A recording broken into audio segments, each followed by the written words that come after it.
眼前的男人只是在公园遛狗时抽了一根香烟，却没想到危险已经向他悄然而至。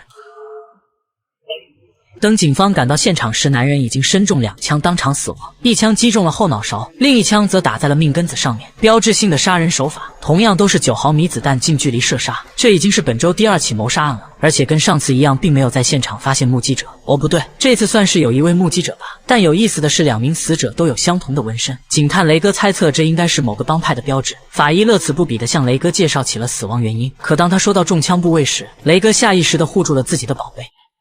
Every time I say that phrase, men instinctively cover their privates.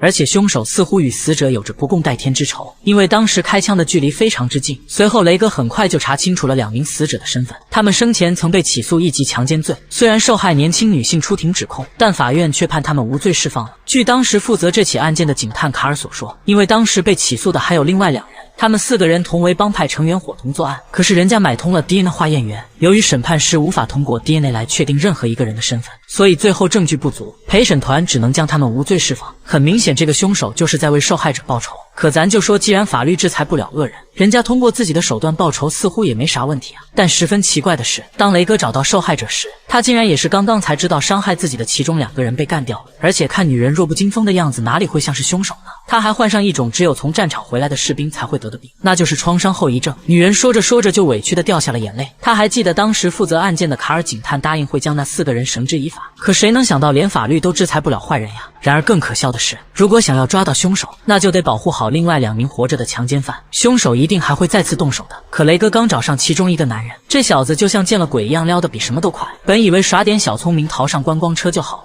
可你他妈真当警察都是傻子呀。显然这小子已经意识到自己被凶手盯上了，居然还随身带着家伙事儿呢。观光车你算是坐到头了，下一站就去附近的监狱报道吧。All right. Thank you.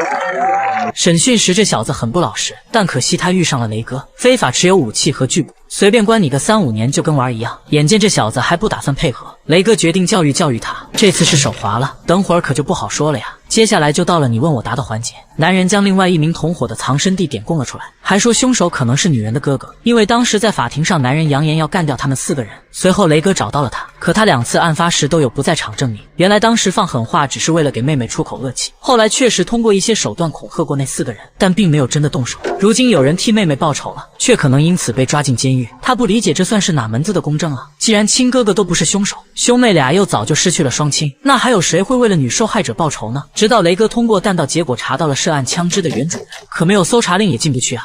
You got a search warrant? Do you hear someone screaming inside? As if they're in distress and need our help desperately. Yeah, I think we should probably wait for backup. Always back up. 该说不说，做他的搭档也是够倒霉的呀。雷哥找到了那把枪的主人，但据男人交代，2年前他因非法持有武器，那把枪当时就被警察给收走了。当听到警察名叫卡尔时，雷哥愣住了，这就能解释得通了。当初就是卡尔负责办的那个案子，雷哥早上还见过他。于是他们兵分2路，一队去卡尔的住处抓人，雷哥则独自来到了最后1名强奸犯的老窝。果然一进屋就见到卡尔正在持枪怒斥男人。原来卡尔一直在耿耿于怀，他在那件案子上足足花费了1年多的心血，到头来却因为证据不足让这几个人渣逍遥法外。更何况他曾经答应过女受害人要为他做主，卡尔实在是心有不甘，所以才导致他走上了极端。突然外面传来了一阵警笛声，卡尔这才意识到自己是名警察。接着在雷哥谎话连篇的劝解之下，他总算是冷静了下来，并且做出了一个相对来说正确的决定。雷哥又何尝不想一枪崩了这个人渣呢？可现实就是如此，往往有些事情总是不能天随人愿。这或许也是美剧《警察世家》好看的地方吧，因为它既能产生共鸣，又有人情味。关注剧时，明天接着讲。